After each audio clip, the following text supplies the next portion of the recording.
नमो नमः। अहम डॉक्टर पवन कुमार शर्मा, सहायक आचार्य, राजकीय कन्या महाविद्यालय झालावाड़तः विष्णुसूक्तस्य मन्त्राणाम् अस्मिन् व्याख्याने भवतां सर्वेषां स्वागतं व्याहरामि। छात्रा, इतः पूर्वम् अस्माभिः विष्णुसूक्तस्य प्रथममन्त्रस्य अध्ययनं कृतम्। इदानीं वयं विष्णुसूक्तस्य मन्त्रसङ्ख्या तृतीयं च मन्त्रं पठिष्यामः। पश्यामस्तावत् द्वितीयं मन्त्रम्।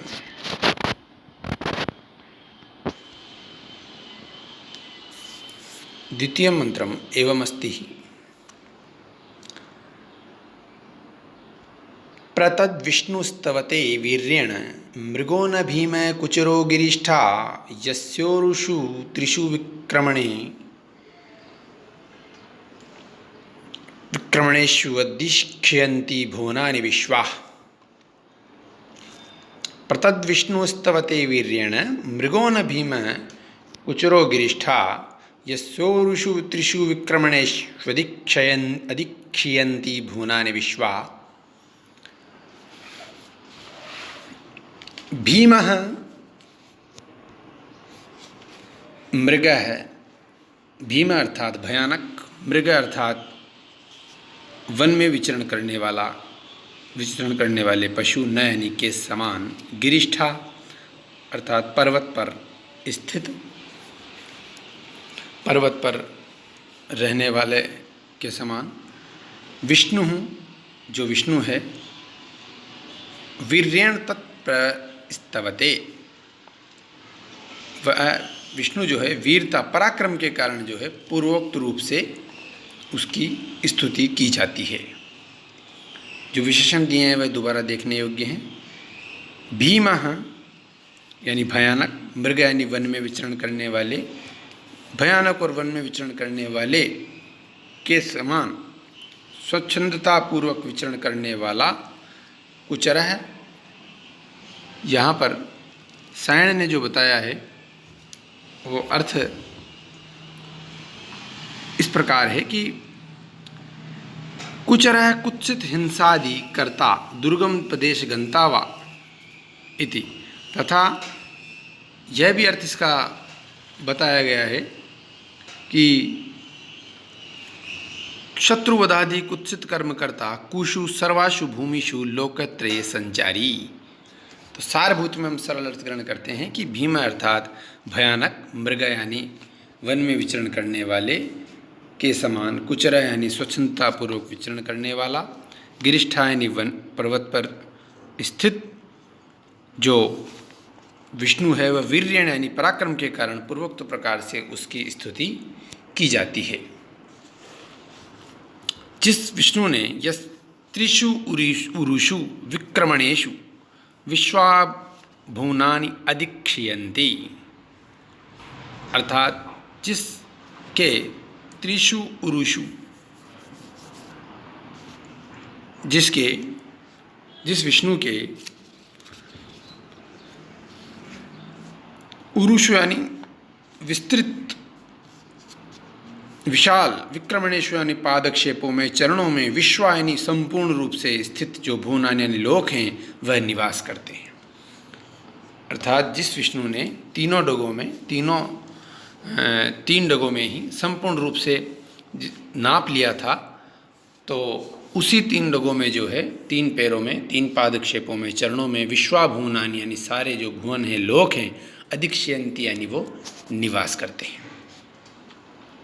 तो दोबारा एक बार अर्थ को संक्षिप्त रूप से देख लेते हैं कि भीमा यानी भयंकर, मृग यानी वन में निवास करने वाले पशु के समान, स्वच्छंदतापूर्वक विचरण करने वाला, गिरिष्ठा यानी गिरिष्ठा अर्थात पर्वत पर स्थित, इसका पर्वत पर स्थित जो विष्णु है वह वीर्येण यानी वीरता के कारण पूर्वक प्रकार से उसकी स्तुति की जाती है। और जिसने कि तीनों अपने उरुषु यानी विस्तृत, विक्रमणेशु यानी पादक्षेपों में, चरणों में, विश्वा यानी जिसके तीनों चरणों में, विश्वाभुवनानि यानी अखिल संपूर्ण रूप से जो सारे भुवन हैं, लोक हैं, अधिक्षयन्ति यानी निवास करते हैं। विशेष अर्थ के बारे में विचार करें तो यहाँ पर जैसा कि मैंने बताया कुचरह का, उसी प्रकार गिरिष्ठा का भी जो है विशेष अर्थ है। गिरिष्ठा का विशेष अर्थ गिरि मंत्रादि रूपायाम वाची सर्वदा वर्तमान है, अर्थात गिरि मंत्रादि रूपायाम वाची सर्वदा, वाची सर्वदा वर्तमान है, अर्थात जो वाणियों में उस तरह की गिरि मंत्रादि रूप वाणी में जो हमेशा से रहने वाला है वैसा वह गिरिष्ठा, किंतु सायण के अनुसार यह गिरिष्ठा का अर्थ जो है उन्नत प्रदेश में रहने वाला ही है, तो वही अर्थ हमने ग्रहण किया है। और इस तवते को कर्मवाच्य में मान करके सायण ने स्तुति की है, स्तूयते उसकी स्तुति की जाती है। पीटरसन इत्यादि इससे भिन्न व्याख्या स्वीकार करते हैं, वह विशेष व्याख्या की दृष्टि से मैंने बताया है। आगे हम पद्य मंत्र संख्या 3 का अध्ययन करते हैं। प्रविष्णवे शूषमेतु मन्मम मन्म गिरीक्षित उरुगायाय विष्णे य इदं दीर्घ प्रयतम सदस्थम मेको विममे त्रिभिरित पदेभि।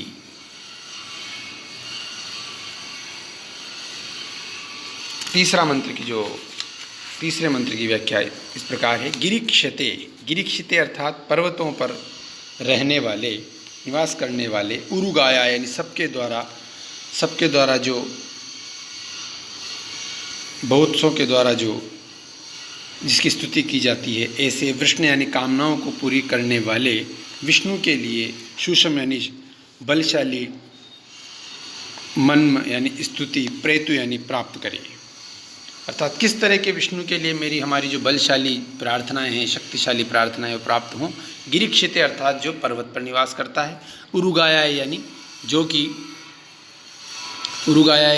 कि बहुत्सों के द्वारा जिसकी प्रसिद्धि गाई जाती है, विष्णु यानी जो कामनाओं को पूरी करने वाला है, ऐसे विष्णु के लिए शूषम यानी बल, शक्तिमान, मन में यानी मेरी स्तुतियाँ, प्रेतु यानी प्राप्त हो, जय जिसने की, एक यानी एक ने भी, इत यानी ही, त्रिभी यानी तीनों, पदे भी अर्थात पैरों के द्वारा, चरणों के द्वारा, इदम दीर्घम इस दीर्घ विशाल, प्रयतम विस्तृत फैले हुए, सदस्थम यानी साथ रहने के स्थान को विम में यानी व्याप्त कर दिया था। विम में और सदस्थम ये शब्द पूर्व में भी आए हुए हैं, हमारे परिचित हैं। तो गिरीक्षिते चतुर्थी विभक्ति का रूप हुआ, उरुगायाय विष्णु, ये तीनों विष्णु के विशेषण हैं। तो पर्वत पर निवास करने वाले, बहुतों के द्वारा जिसकी स्तुति गाई जाती है, ऐसे विष्णु यानी कामनाओं को पूरी करने वाले, विष्णवे यानी विष्णु के लिए, शूषम यानी बल, शक्तिमान मेरी प्रार्थनाएं उसको प्राप्त हों, जिसने एक ने भी तीनों पैरों के द्वारा, अकेले ने भी तीनों पैरों में ही, इदम यानी यह, दीर्घ यानी विशाल, प्रयतम यानी विस्तृत, सदस्थम यानी जो निवास स्थान है उसको अकेले ने ही विम में यानी व्याप्त कर दिया था। तो इसकी भी विशेष व्याख्या देखते हैं। तो विष्णवे जो कि सर्व कुछ व्यापक करने वाला है, शूषम यानी हमारा जो मेरी बलशाली, हमारी शक्तिशाली प्रार्थनाएं विष्णु को प्राप्त हों, और उरुगायाय बहुविगीयमानाय ये सायण ने व्याख्या की है। और जो यहाँ पर विशेष उसने कहा है वो कहा है सायण के द्वारा कि यो विष्णुरिदम प्रसिद्धम दृश्यमानम दीर्घमति विस्तृतम प्रियतम नियतम सदस्थम सस्थानम लोकत्रयम एक एव अद्वितीय संत्रिभी पदेवी पादैर विम में विशेषण निर्मितवान। अर्थात उरुगाय गिरीक्षिते का ये जो एक होते हुए भी जिसने अकेले ने ही तीनों पैरों से इस संपूर्ण संसार को इसने व्याप्त कर लिया था, तो ऐसे जो विष्णु को मेरी यह बहुतों के द्वारा गाए जाने, स्तुति किए जाने वाले, ऊंचे स्थान पर रहने वाले और कामनाओं को पूरी करने वाले विष्णु को मेरी यह प्रार्थनाएं स्तुतियाँ प्राप्त हों।